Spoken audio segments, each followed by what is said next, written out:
आइए प्रभु से एक प्रार्थना करें।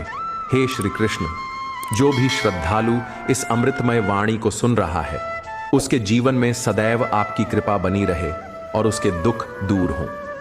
मित्रों, कथा से पूर्व नीचे कमेंट में जय श्री राधे कृष्ण अवश्य लिखें और अपनी भक्ति को प्रकट करें, जिससे यह आध्यात्मिक यात्रा और भी पावन बन जाए।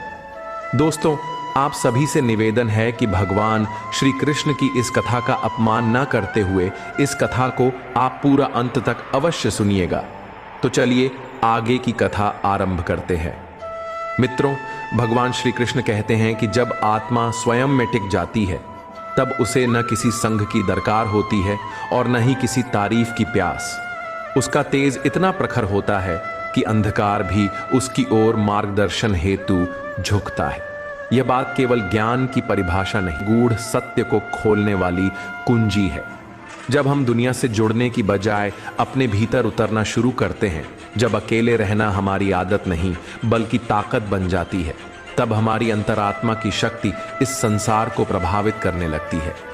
सोचिए, जब हम छोटे थे और चलना सीख रहे थे, तब हर बार गिरने पर कोई न कोई हाथ पकड़ता था, परंतु वह दिन जब हमने बिना सहारे चलना सीख लिया, वही दिन हमारी स्वतंत्रता का प्रतीक बन गया। तब न केवल हम खुद को संभालने लगे, बल्कि लोग हमारी ओर देखने लगे, हमें सराहने लगे, हम पर गर्व करने लगे। उसी तरह जब हम मानसिक, भावनात्मक और आत्मिक रूप से आत्मनिर्भर हो जाते हैं, तब हमारे भीतर से ऐसा आलोक प्रस्फुटित होता है जो अन्य आत्माओं को आकर्षित करता है।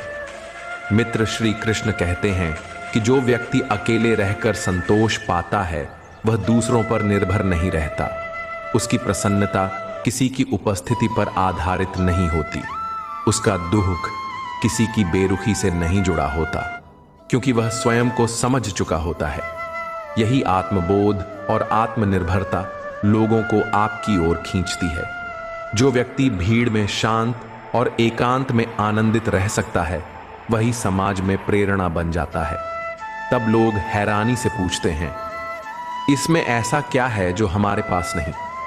और उत्तर होता है आत्मसंपर्क। मित्र श्री कृष्ण कहते हैं कि जब अर्जुन ने अपने कर्तव्यों से पहले स्वयं को जानना शुरू किया, तब वह डरते हुए योद्धा से रणभूमि का सबसे बलवान योद्धा बन गया।